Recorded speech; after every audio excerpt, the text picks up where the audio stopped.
all the suffering you have in your life happens because you are identifying. You are giving a meaning to something that doesn't have a meaning in itself. And in that, the suffering happens. If I ask you, where are you? Then you might point and go, this is me, but this is a dress. So, okay, underneath the skin, this is me. But here you have skin, and you have bones, and you have blood, and you have liquid, and you have cells, and you have space between the cells. So where are you in that? You might point to your brain and go like, but this is me, in my brain, this is me. But here you have hair, and you have skin, and you have bone, and you have blood, and you have liquid, and you have cells, and you have space between the cells. So where you are is only an assumption. And that is when I say that the reality is an illusion, it's what I'm talking about. Because you only have a reality, and you only have an I to identify with through your senses. So you have your sense experiences. You have your sight and your hearing, your smell, your taste, your touch, and your thinking. Those 6 senses are together gathering information from your environment all the time. And all that information is collected by the brain that is then putting it into a filing cabinet. And the filing cabinet is saving the experiences for later on. So you know that when you see a strawberry, you know this is a strawberry. When you have a cup in your hand, you know this is a cup.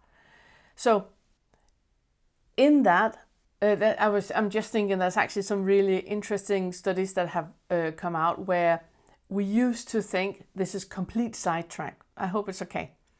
We used to think that we see a cup, and then we pick up the cup, and then we drink from the cup. But now it turns out that it's not how it works. It's connected in pairs. So we see a cup and we reach out for the cup.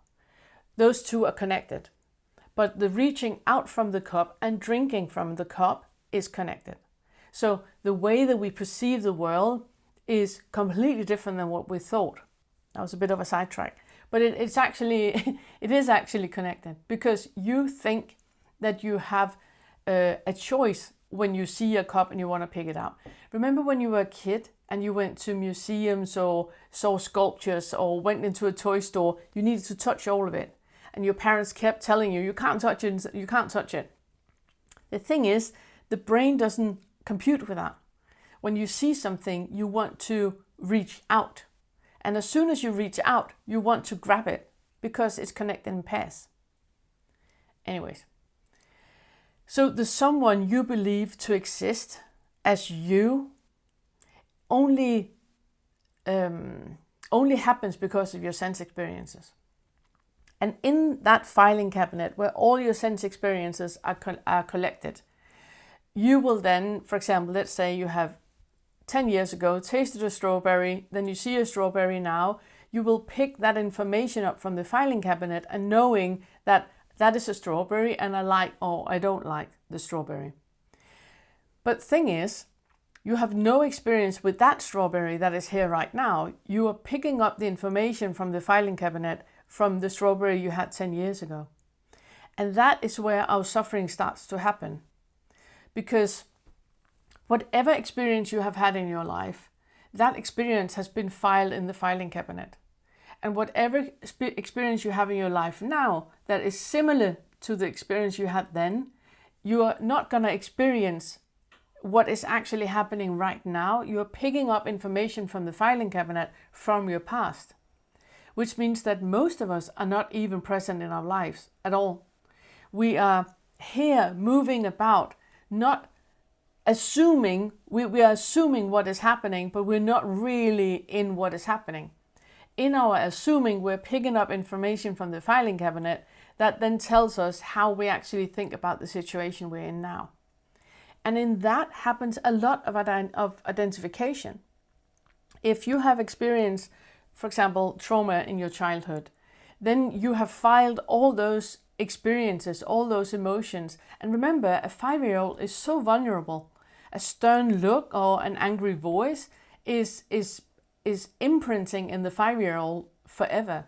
And that is being stored in the filing cabinet. And when you then are an adult and somebody gives you a stern look, you immediately pick the information up from the filing cabinet and react as an adult as you did when you were 5. And it creates so much suffering because we identify with everything we have put into the filing cabinet. Those are my memories, those are my experiences. Then we're not free at all in our life right now to have new experiences. And we have so much identifying happening with it. Let's say you are at the store, you pick up a bag and you start to pick out apples. And somebody comes and take that bag away from you. You're going to go, hey, those are my apples. But like I just said, where are you? You know, you point at you, there's the dress, there's the skin, there's the bone, the blood, the liquid, the cells, and the space between the cells. The same with an apple. You have an apple. Where's the apple? You have the skin, you have the liquid, you have the molecules, and you have the space between the molecules. So where is the I identifying with the apple and then starting a fight in a supermarket with a complete stranger about my apples? Yeah, that's all I wanted to say this morning. Have a lovely day. Bye.